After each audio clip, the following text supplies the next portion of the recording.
Hello, this is Unit 1.1 of AP Physics, and here we'll be talking about scalars and vectors, and also an introduction to vector sums.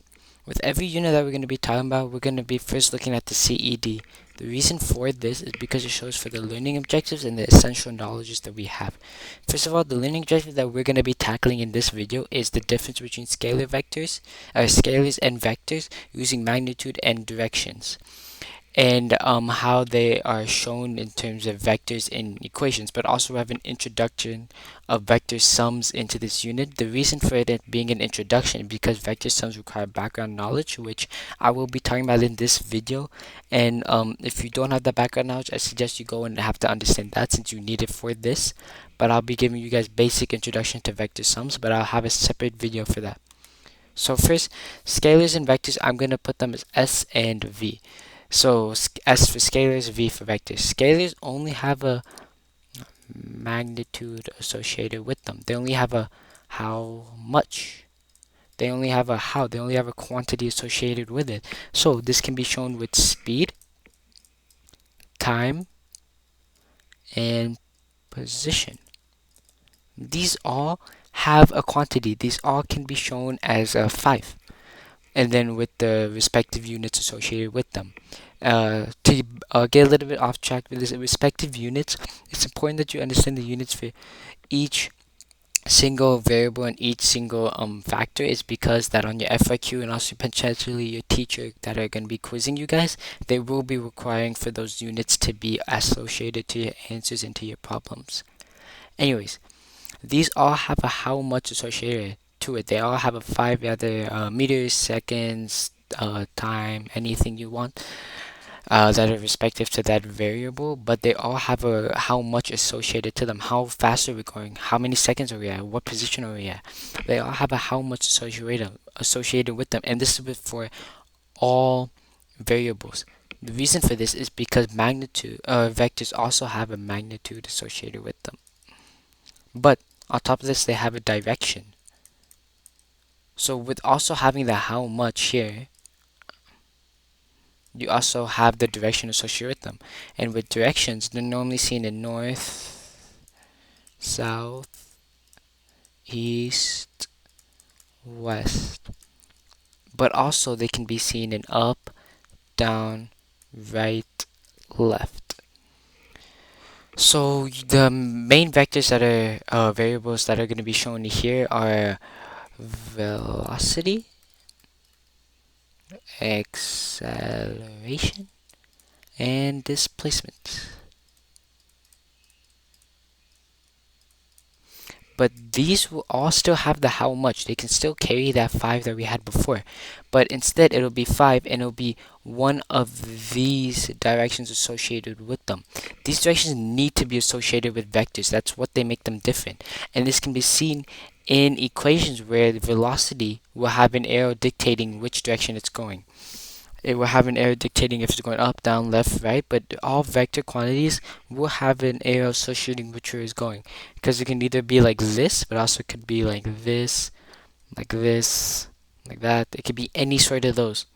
But it will have that arrow associated with them in their equation. This leads up to vector sums. So for vector sums, it's the basics is that if you have two vectors, we assume them as forces that are pushing, which are measured in newtons, which is N. So if you have two forces that are pushing up, they're both going in the same direction. They're both just going up, so they're making a larger one. These two will just make a larger one of this. So that means you just have to add up these two forces, and that's what your vector sum is. And the same can be said about going down in this direction. You just add these two and it just makes a bigger force going down. But if you're to have one going up and the other one going down, and let's assume that the one going up is bigger, then that means our outcome will be going up in this direction, but just a little bit, since that's the overall. But let's say we have one going up, but we have another one going down that's bigger.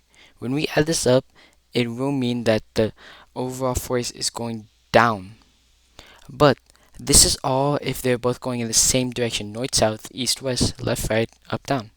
But what happens if you were to have it to go up like this and another one to go like this? So for this is where the background knowledge comes in handy. You need to find the magnitude by finding the hypotenuse. And to find the hypotenuse of this, you have to do a squared plus b squared will equal to c squared. So that gets you the hypotenuse. But also it's going to ask for the reference angle.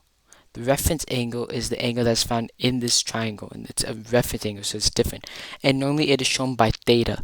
This sign here that I just drew is theta. And so to find this theta, you have to do tan -1 of, we'll put this one as x, this one as y, of the opposite, which it's the opposite angle of this, so it is right there, of y, over the adjacent. And adjacent is the one that's always right below it, which is x. And that's how you find the reference angle for this. But to find the actual angle of it, you have to remember this, that all angles are going to be referred to on the x-axis. They'll all be traveling in this sort of direction, always like this. So let's say that this force here, this up and to the right, was found right here.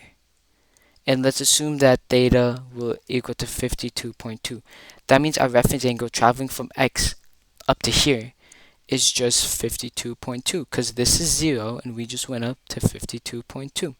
But let's say that that angle was over here, that this angle here was 52.2. Now, to find that, you have to remember that we travel with 0, 90, 180, and 270, with this being 0, 90, 180, and 270.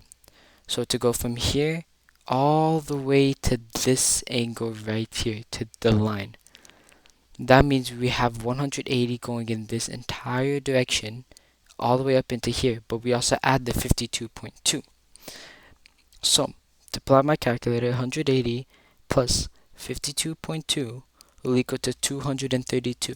So 232 is the whole angle that is to the reference angle. That is to the reference of the x-axis, I'm sorry. While 52.2 is your reference angle. I'll get more into the differences of these and show more equations in a later video. But for the background knowledge you need to know for this is, first of all, you need to understand the Pythagorean theorem to find that a hypotenuse of of a squared plus b squared will equal to c squared, since that allows you to get the hypotenuse of it, which is the overall magnitude of the force. But also on top of this, you need to know SOHCAHTOA. You need to know sine, cosine, and tangent, and how sine will be the opposite over the hypotenuse, cosine is adjacent over hypotenuse, and tan is opposite over adjacent.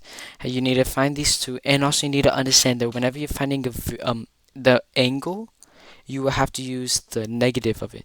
Sine -1, cosine -1, and tan -1. Like how I did in right here, how here I used tan -1 because I was finding the angle, not just the force. I was finding the reference angle. I wasn't just finding the line, I wasn't just finding the force of it. But I will get more into this. But to recap over on this side, scalars have a magnitude, they only have a how much associated to them. While velocity, they have a magnitude, but they also have a direction shown either in the cardinals, north, south, east, west, or up, down, left, right. And that they will need to have that association with them. And in equations, velocity, acceleration, time, displacement, those will have arrows associating their directions in the equation. And on the other side of velocity, understanding that if you have two forces going up, you just add them. Two forces going down, you add them. If you have one going up, another one going down, you just subtract them. And if that subtraction is negative, the force is being pulled down. If it's positive, it's being pushed up. And also with vector sums, to understand, I'll get more into that, but to understand the Pythagorean theorem and how to use sine, cosine, and tangent, and also when to use the negatives of them. Sine -1, cosine -1, or tan -1. And to understand that the most important thing is that with all angles, they will be zoomed across the x-axis. They will be assumed in this sort of way. This is one of the most important things to know, because when finding your actual angle compared to the reference angle, sometimes it could be the same thing. As you see, where it was like this, it was still the same thing. But if it was like this, it was completely different. Thank you and have a good day.